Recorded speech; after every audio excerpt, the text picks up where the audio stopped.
रे बेहुदा, तुम तो घर को भाग गया। जैसे इंसान पानी में सने खींचता है,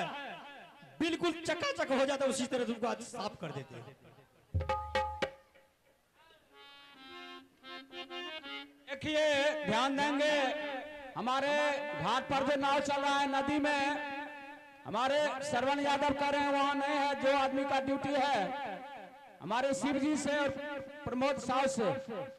आग्रह है, घाट पर जो नाव चला रहे हैं मौजूद रहेंगे, और वहां पॉइंट पर भी है, वहां भी मौजूद रहेंगे, और वहां सुगराइन के नजदीक जो चल रहा है वहां भी रहेंगे, क्योंकि अब अंतिम ही समय है। खेल है सामाजिक राज बंटवारा का अंतिम, देख लीजिए क्या खेल है।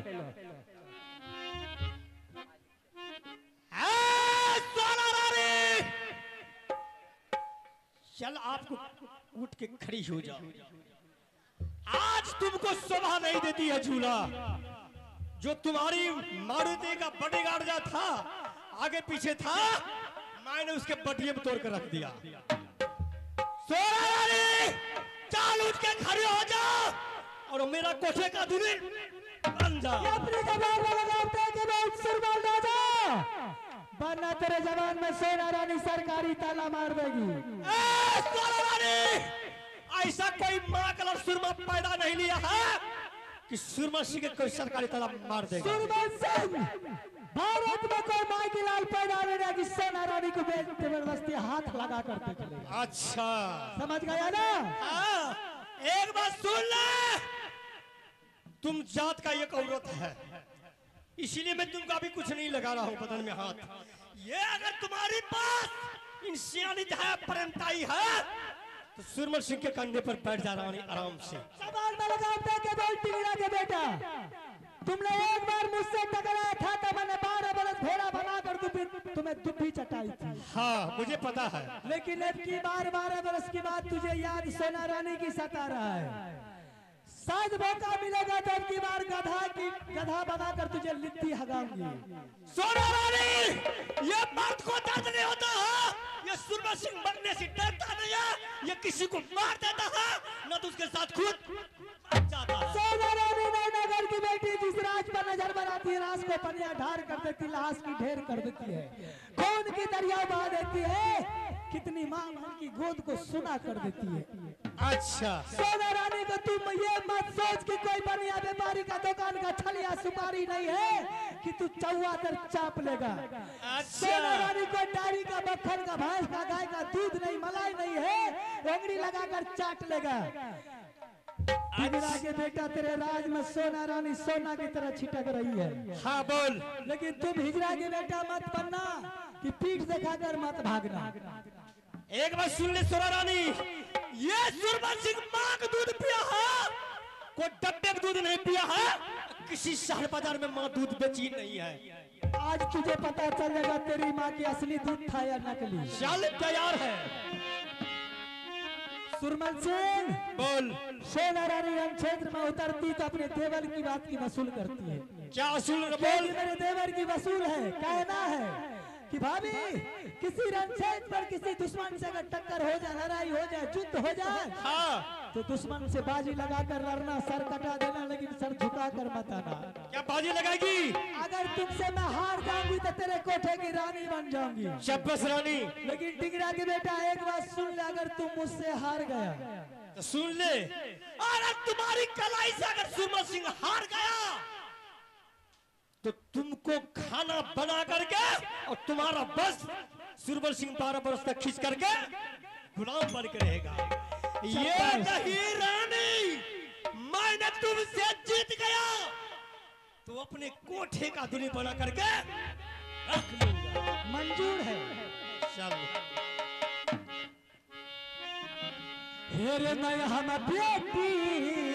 वही बनिया के ले थमकी से चल बल रे तेरा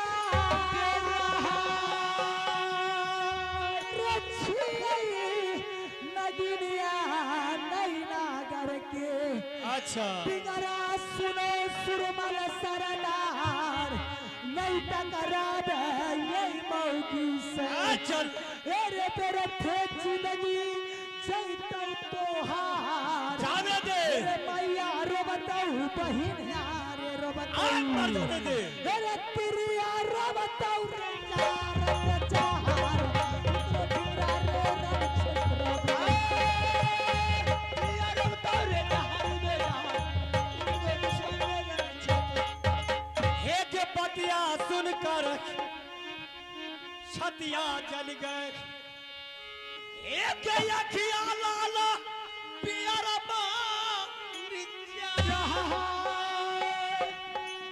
एक गोरा बदन पर काला धब गए हे ये रानी सुनियो का जब का बात हेलो बकवास न करियो है सुरमली से तब तो रहे रदमयो बेतसरा हुआ राजपति को तब तो रहे खेल बेचारे करी सब अरे यही मान में रावण मर गई रे भाई मर गई कुंभकर्ण रे रे मेघनाद सना बेटा मर गई अच्छा सुरमल सुनो हमारी बात गैया लाट में धकरा ठन गई रे अखार मास ठन गई अखरुआ में छिट गई बिजली रे बादल में सोनमा छिट गई सुरमला मुरारा जब छोड़ रे हम तोहरा सोनमा छिट गई सुरमला मुरारा जय बनमा में सुरमल सिंह कर जय अच्छा एक कतना छतरी का पथला का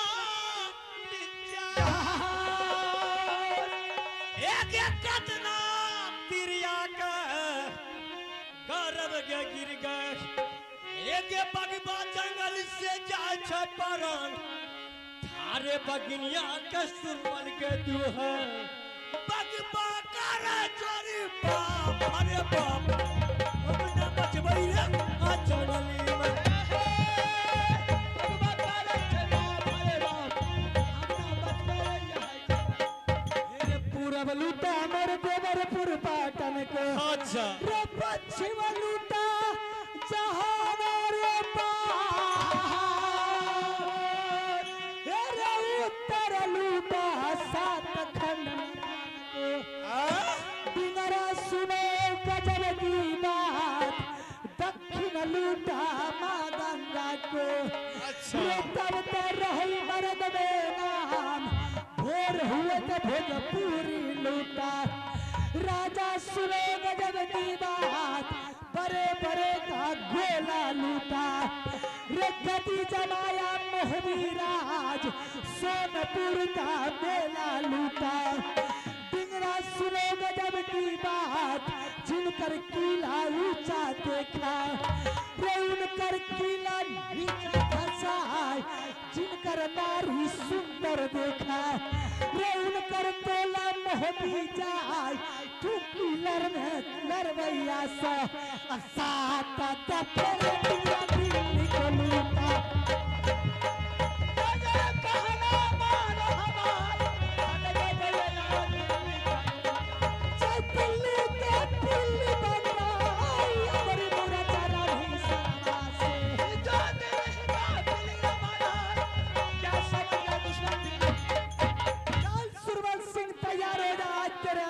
पूरी तैयार है सुरमल सिंह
चाल गुड़ की खड़ी हो जा। सुरवल सिंह से तूने बाजी लगाई थी।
उन्होंने सा मदिया बस जा कोनोने खबर याब किला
दाया भाग का आंख फरकता है रानी।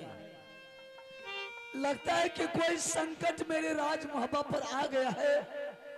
या नहीं तो भाभी मेरे याद में वो ने भोजन करना छोड़ दिया होगा।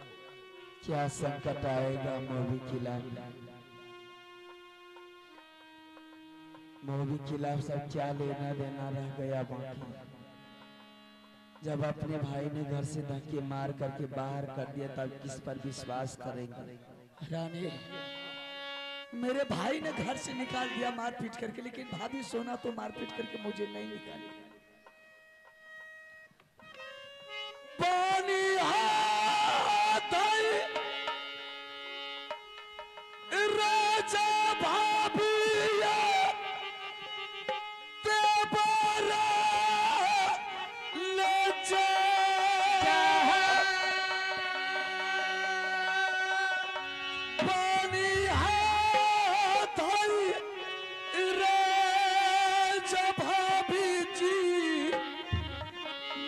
बड़ा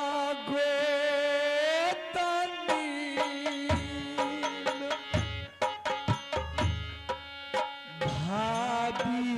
जे बनी गेला दुशासन महाराज, भैया जे बनी गेला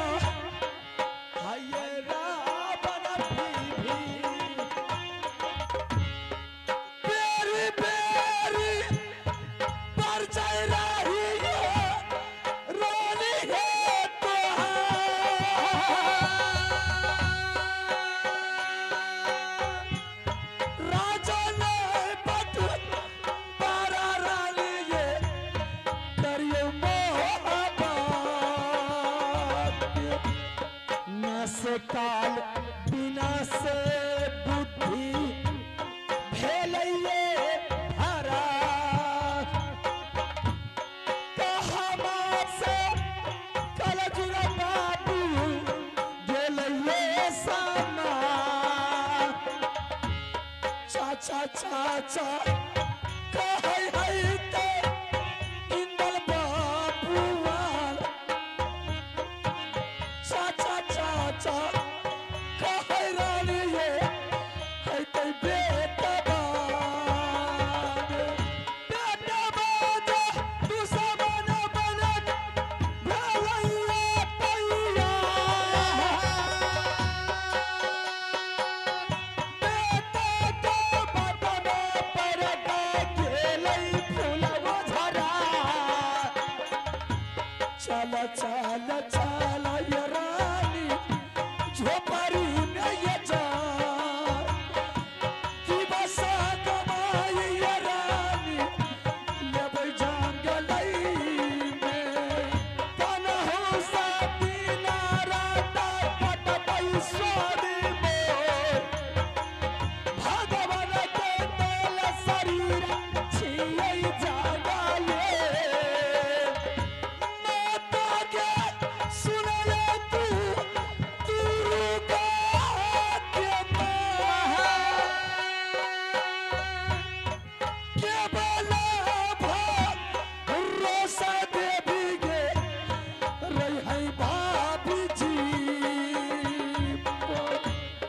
चलले जे फूला रानी झोपड़िया पा, जहाँ विधाता बाबू लिखल झोपड़ी, बेटा हे दुलारुआ रोबै झोपड़ी में रानी हमार, बेटा हे दुलारुआ ये रोबै है ते गाँव अपरी। मांग चारी भाई बंसो करबैया दूजा, मन जल गुजारा करबै हैया यादुती, जैसन कराम के लिए रानी है हमार, वैसन फल विधाता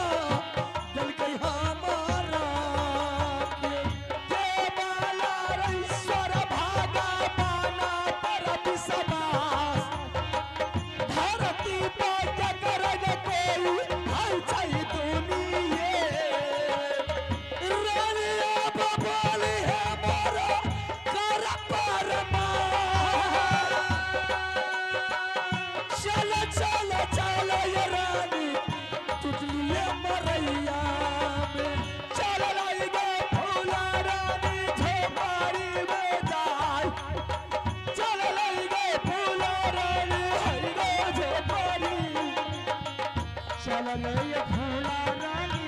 झोपड़ी में जा दिवसा गमाई बड़ गईबा हमारे झोपड़ी में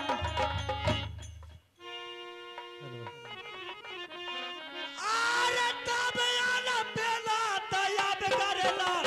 चक चक तू मके कलहबा तब ये बेला तैयार करना यहाँ कबर का ये हमारा है बढ़िया तरैया चुटकी बता के यो मारे गयो या थारा बढ़िया तरह चुटकी बताए खेले बारे खेले जाना बात सुने काली मां काली हकल करते वाली बढ़िया सुनने काली माँ काली है तू बरगट्टे की अयल बेला का दरबार खाने बीते नापल गुजरे तब ये बेला का दरबार यहाँ कबर का ये हमारा है बढ़िया के सुरमल सरदा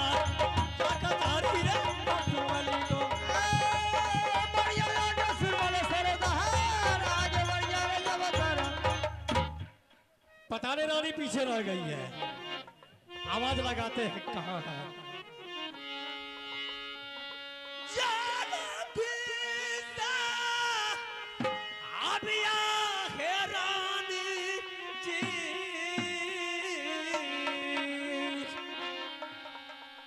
आये सुरमल पुराना गरिया के रानी जी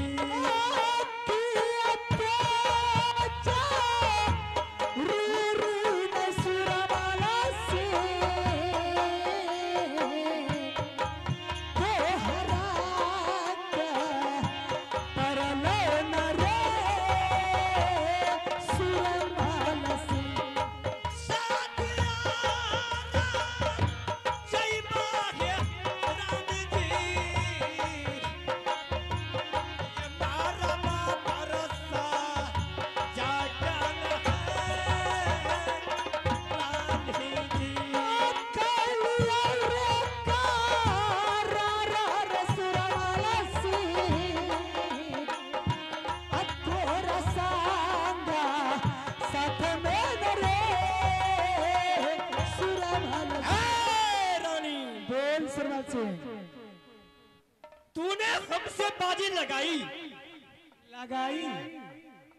तुम हार गई मैंने जीत गया जीत गया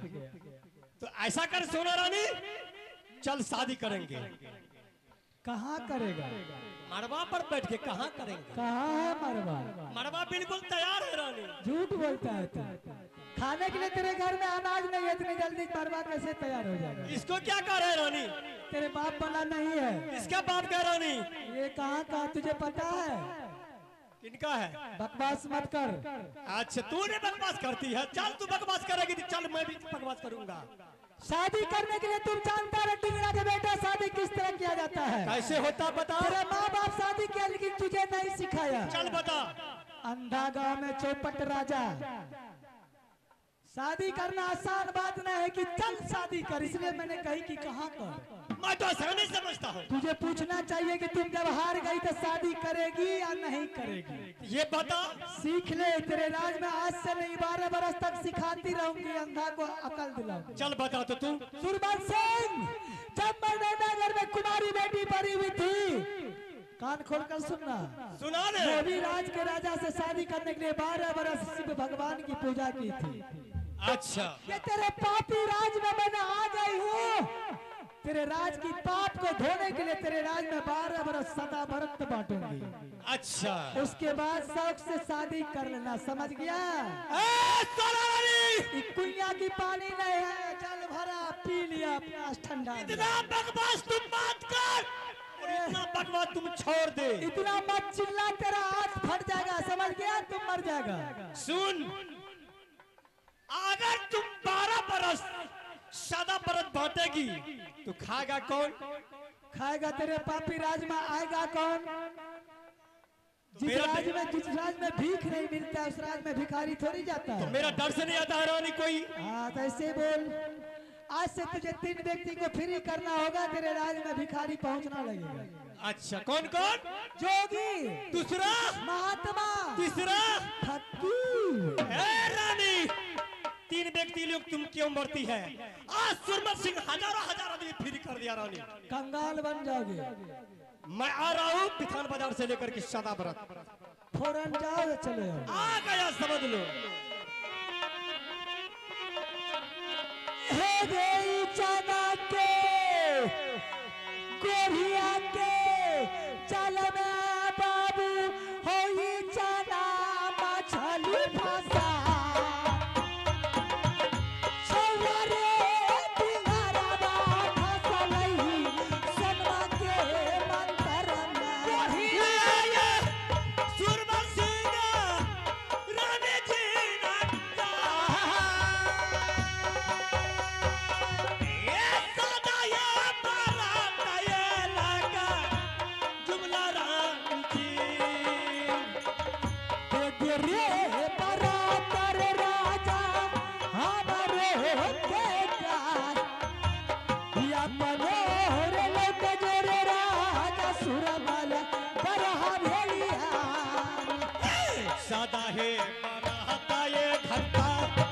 रानी जी हमार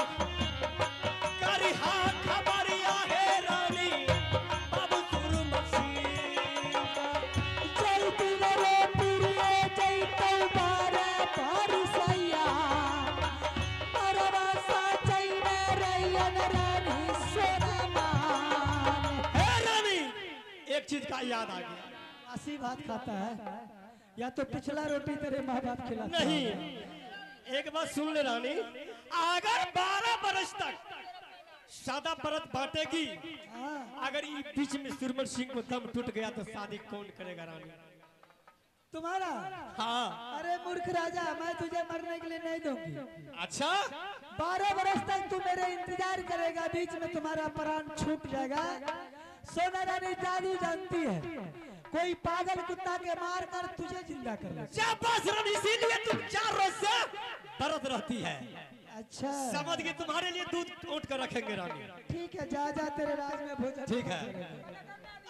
तब याला बेला तब कर सुरमन सुरमन वाला